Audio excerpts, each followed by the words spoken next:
When we die, our soul departs from our body, and the soul goes on a journey. And that is when the soul descends into the grave to be reunited with our bodies.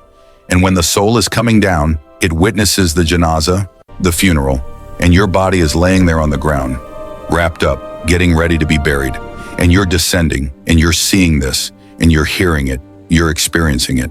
And when the people then take your body and place it in the grave, your soul descends in there, into the grave, to be reunited with your body. And then your loved ones, your friends who are there at your janazah, they will start shoveling dirt, start picking up dirt with their hands and placing it in the grave, throwing it on top of you, and you will feel it fall on top of you. And they will do this until you are completely covered up, and you will be there in the grave, covered up, and you will have consciousness. You will be alive, not physically, obviously, but your soul will experience this as they walk away. And you will hear their footsteps, as the Prophet, peace and blessings be upon him, said that you will hear their footsteps as they walk away, and you will be there alone in the grave, by yourself. Darkness. Silence. What happens at that point? Two angels come to you, Munkar and Nakir, and they ask you three questions, perhaps the most important questions you will ever be asked, and the three most important questions you will ever answer. And those questions are, what is your deen? Who is your prophet? And who is your Lord? And if you answer these questions correctly, all three of them, your stay in the grave will be one of peace. You'll have peace, you'll have pleasure, until the day of judgment, when the horn is sounded and you are raised up out of your grave.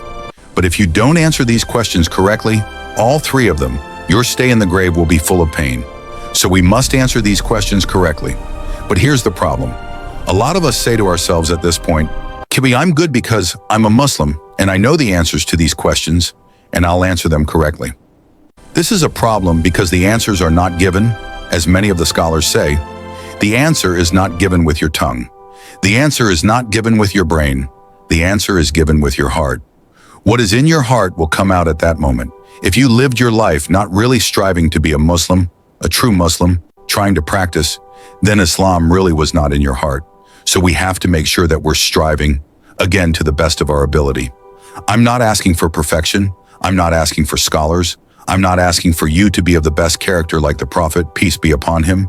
But we must strive for it so that on that day when these angels come to us and they ask us these questions, what is in our heart will naturally come forward. The answers, the correct answers, will come forth. After that, we pass the test of these three questions. What happens? An order from Allah with 5 glad tidings. First, the grave will be furnished from Jannah. The second thing will happen. The person will be clothed from the cloth of Jannah. All these are taught to us by Rasulullah sallallahu alaihi wasallam, and they have authentic hadith to support them. And then the person in the grave, a gate of Jannah will be opened for him or her, and its breeze will come to him or her, and he smells its fragrance, and he feels the delight. Fourth, the grave will be made spacious as far as the eye can see. The life of the barzakh, the life of the grave, is completely different than this life. Allah will make the grave very spacious. And fifth, he will be given the glad tidings of Allah's pleasure. Then a man with a beautiful face, a beautiful garment, and sweet odor comes. And the person in the grave said, "Who are you? You look so good. You have such a beautiful smell. Who are you? Your face is perfectly beautiful." Then the person will reply, "I am your goodness. I am that salah that you prayed. I am that sadaqah that you gave. I am the Quran that you read and you memorized. I am the fasting. I am the struggle that you went through. I am the 2 rak'ah that you prayed in the middle of the night.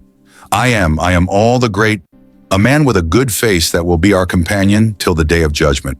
Allah says in the Quran, وَلَا تَحْسَبَنَّ لِلَّهَ غَفِلًا عَمَّا يَعْمَلُ الظَّالِمُونَ. And never think that Allah is unaware of what the wrongdoers do.